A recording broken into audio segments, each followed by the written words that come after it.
할렐루야. 인터넷으로 비대면 예배를 드리지만 하나님께서 이 예배를 기쁘게 받아주실 줄로 믿습니다. 지난 주간도 잘 지내셨나요? 서로가 얼굴은 다 보지 못하지만 모두들 마음을 담아 샬롬 하며 인사합시다. 샬롬.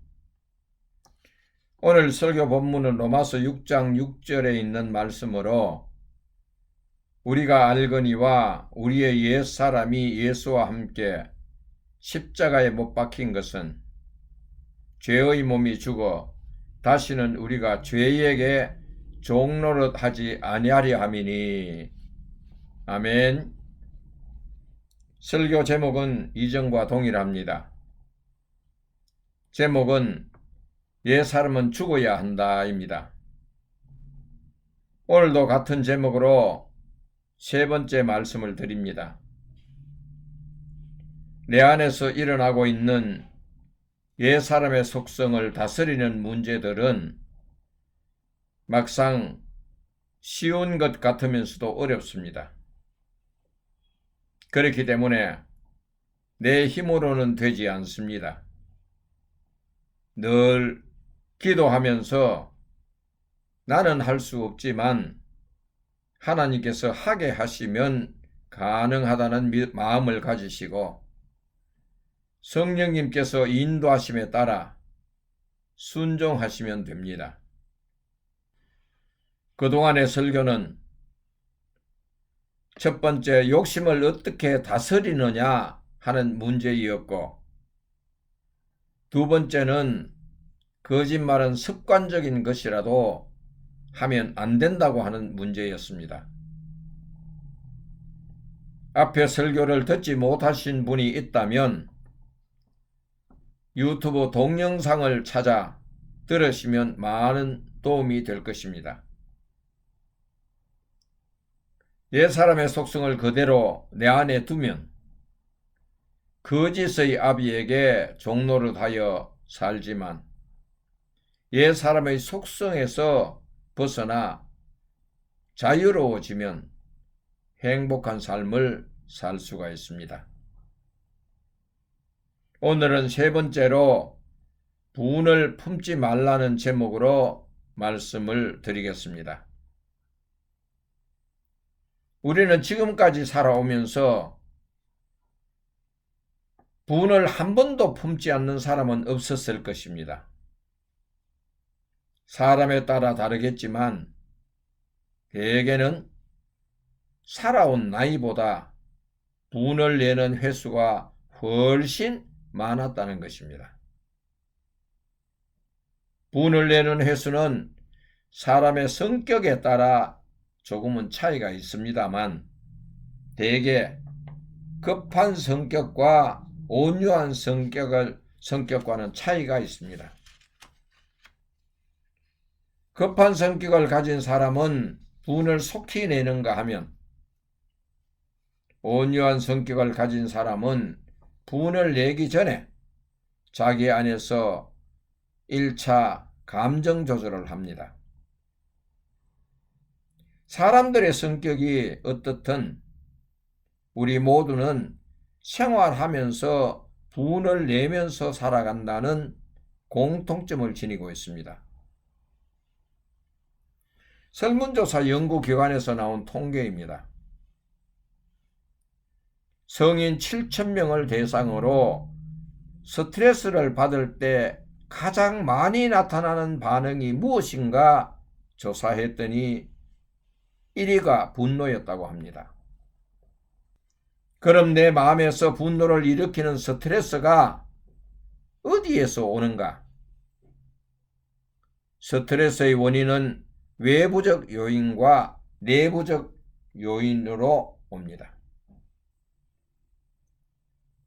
외부적 요인은 주위가 지나친 소음 공해가 있을 때, 복잡한 인간관계에 갈등이 있을 때, 신체적으로 몸이 많이 불편할 때, 가까운 분이 사망할 때, 등 우리가 사는 주변의 다양한 곳에서 스트레스가 옵니다. 내부적 요인은 자신에 대한 높은 기대감이 있는데 현실은 그렇지 못한 경우입니다. 기대치에 못 미치는 것 때문에 스트레스를 받습니다. 또 현재 일어난 상황을 너무 비관적으로 보는 사람이 있습니다. 세상은 슬프고 절망적이고 어두운 것만 있는 것은 아니라 밝고 행복한 면이 훨씬 더 많습니다. 비관적인 생각은 갖지 말기를 바랍니다. 그런가 하면 지나친 완벽주의자가 있습니다. 세상이 다 완벽할 수는 없습니다. 허술한 곳도 있습니다. 너무 완벽주의에 빠지면 자신이 한 일에 대해 완벽하지 않을 때 스트레스를 받습니다. 또 이 일에 너무 빠진 나머지 일벌레가 된 사람이 있습니다. 한마디로 일 중독자이죠. 이런 사람은 몸도 마음도 스트레스를 받을 수밖에 없습니다. 이처럼 스트레스는 다양한 곳에서 일어날 수 있는 것입니다. 이런 외적, 내적 요인에서 오는 스트레스를 적절하게 대처하지 못하면 자신도 모르는 사이에 순간순간 내 안에서 분노가 솟구칩니다. 분노는 시간이 지나면 대부분 가라앉는데 화가 날 경우 먼저 마음속으로 1부터 100까지 세어보는 것도 분노를 잠시 멈추기 위한 한 방법이지만 근본적인 해결책은 아닙니다. 분노를 해결하는 가장 효과적인 방법으로는 스트레스의 발원지가 어디인가 먼저 찾아야 합니다. 외부적인 환경에서 왔다면 시정될 수 있는 부분은 양보와 협력으로 시정을 유도하겠지만 시정될 수 없는 부분이라면 그대로 수용하는 수밖에 없습니다. 그리고 내부적인 환경에서 왔다면 스트레스에서 탈출할 수 있는 방향으로 생활을 바꾸어야 합니다. 예를 들자면 일벌레처럼 살아왔다면 일을 잠시 중단하고 등산을 가거나 해변을 산책하며 복잡한 스트레스를 자연 속으로 다 날려보내는 것입니다.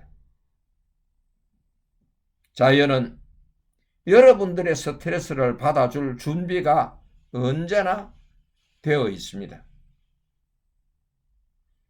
깊은 산속에 들어가서 계곡물에 발을 담그고 계곡에서 불어오는 미풍에 흔들리는 나뭇잎을 바라다 보세요.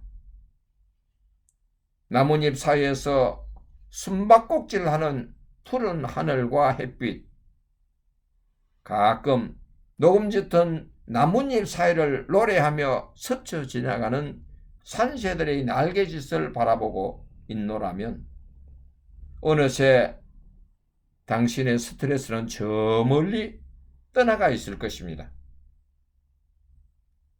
그러나 대인관계에서 형성된 분노는 스트레스를 준 그 사람의 입장을 이해하려고 노력하세요. 왜 나에게 이렇게까지 할 수밖에 없었는가? 다양한 각도에서 생각해 보면 상대를 이해할 수 있는 폭이 넓어질 것입니다. 그리고 그 사람부터 받은 상처의 흔적을 용서를 통해서 치유하는 것입니다. 상대방을 용서함으로써 내게 얻어지는 유익함이 있다면 진리이신 그리스도의 십자가의 사랑을 깊이 깨닫게 되고 하나님께서 나를 내적으로 변화시키기 위해서 이러한 사건을 주셨네 하면서 오히려 하나님께 감사하게 됩니다. 바울은 에베소 교회에 편지하기를 분을 내어도 죄를 짓지 말며 해가 지도록 분을 품지 말라고 하였습니다. 에베소서 4장 26절에 있는 말씀입니다. 그리고 서로 친절하게 하며 불쌍히 여기며 서로 용서하기를 하나님이 그리스도 안에서 너희를 용서함 같이 하라고 하였습니다. 이 성경 구절은 에베소서 4장 32절에 있는 말씀입니다. 그러기 위해서는 앞에서도 말씀드렸듯이 상대를 이해하고 용서하는 일이 꼭 필요합니다. 에베소서 4장 26절에서 말한 분을 내어도 죄를 짓지 말고 해가 지도록 분을 품지 말라고 한 이 말은 화가 치밀어 오른다고 해서 죄 짓는 일은 하지 말라는 것입니다. 그리고 그 화는 내 안에서 오래 머물게 하지 말고 날이 어둡기 전에 상대와 빨리 화를 풀라는 뜻입니다. 화를 내 안에 오래 머물게 하면 마귀가 내 마음을 점령할 수 있도록 스스로 틈을 만들어주는 것입니다. 마귀가 내 마음을 점령하면 내 마음은 더 굳어지고 나중에는 화에 대한 감각조차도 느끼지를 못합니다. 그래서 바울은 에베소 교인들에게 노를 푸는 방법을 알려주셨습니다. 여러분 이 말씀을 따라 합시다. 제가 선창을 하고 여러분들이 후창을 하는 것입니다. 에베소서 4장 32절에 있는 말씀입니다. 서로 친절하게 하며 불쌍히 여기며 서로 용납하기를 하나님이 그리스도 안에서 너희를 용서함 같이 하라. 아멘.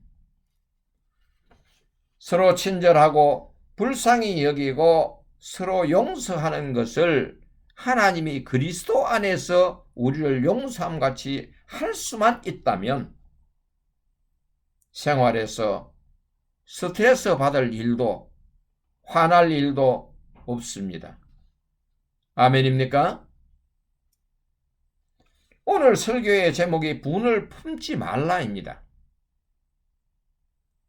지난 일이지만 제 감정이 오늘 설교와 직접 관련이 있는 것 같아 부끄럽지만 소개합니다.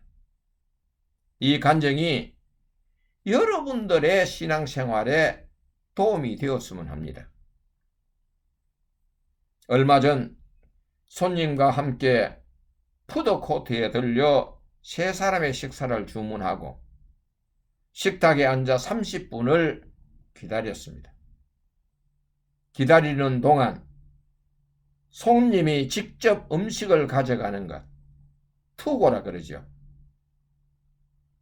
투고 음식은 계속 카운터로 나오고 있었습니다. 주문한 식사가 나오지 않아 카운터에 가서 주문한 음식을 확인했더니 좀 더 기다리면 나올 거라고 했습니다. 일행과 함께 뒷자리에서 앞자리로 카운터 가까운 쪽으로 이동하고 이제 음식이 곧 나오겠지. 10분을 더 기다렸으나 소식이 없어 재차 카운터에 확인하니 물이 아직 끓지 않아 좀 늦어진다는 말이 전해지는 순간 내 눈에 비친 주방 안의 모습은 물 담긴 냄비가 이제야 가스불 위로 올라가는 모습을 본 것입니다. 순간 화가 치밀어 올랐습니다. 열이 아래에서부터 위로 솟구치는 것 같았습니다. 큰 소리로 외쳤습니다. 어떻게 이런 식으로 장사를 하느냐고.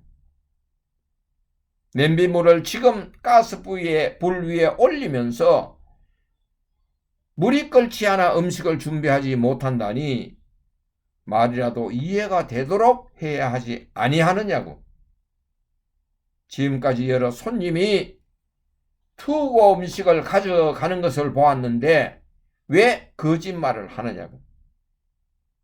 이곳에서 음식 못 먹으면 다른 곳에서 먹으면 되지 하면서 음식값을 도로 돌려달라고 하여 환불한 적이 있습니다.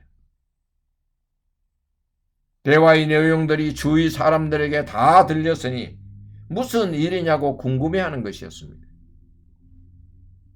앞뒤를 돌아본 나는 창피해서 쥐구멍에라도 있으면 피하고 싶었습니다. 일어나는 일이 매우 정당하다 할지라도 목사의 직분을 맡은 사람이 지혜롭게 대처하지 못한 것에 죄책감이 엄습해 왔습니다. 내가 왜 이 간증을 하느냐 하면 깨닫는 부분이 있기 때문입니다. 첫째는 화가 치밀어 올라오면 감정이 차분히 가라앉을 때까지 1부터 100까지 숫자를 세며 기다려야 하는데 그렇게 하지 못했습니다. 둘째는 상대방의 잘못은 볼 줄 알면서 노하는 순간 상대를 이해하려고 하지 않았습니다. 셋째는 상대를 책망함으로 내가 정의로운 줄로 알았습니다. 넷째는 40분이 기다렸지만 더 인내하지 못하고 식사비를 환불하는 소동을 했습니다. 다섯째는 주위 사람들에게 신앙의 모범을 보여주지 못했습니다. 이러한 일로 인하여 하나님 앞에 자복하며 회개했습니다. 더 기다려야 하는데 그렇게 큰 소리로 난리를 피우지 말았어야 하는데 주인의 말을 믿고 주방 안을 보지 말았어야 하는데 장사를 하다가 보면 그럴 수도 있다고 이해를 해야 하는데 주인이 얼마나 많은 상처를 받았을까 하면서 하나님께 이 죄인을 용서해 달라고 기도를 했습니다. 그리고 푸드코트 주인이 받은 상처를 치유해 달라고 기도하면서 식당 주인의 사업이 더 번창할 수 있도록 지금도 매일 기도를 하고 있습니다. 이렇게 기도를 하니까 내 마음에 정착해 있던 이 분노가 점차 사라지고 이제는 평안이 강물같이 흐르고 있습니다. 이것이 예수님께서 주시겠다고 한 진정한 평안이 아니겠습니까? 여러분, 노를 푸는 방법을 꼭 기억합시다. 에베소서 4장 32절에 있는 말씀입니다. 서로 친절하게 하며 불쌍히 여기며 서로 용서하기를 하나님이 그리스도 안에서 너희를 용서하심과 같이 하라. 아멘입니까? 아멘.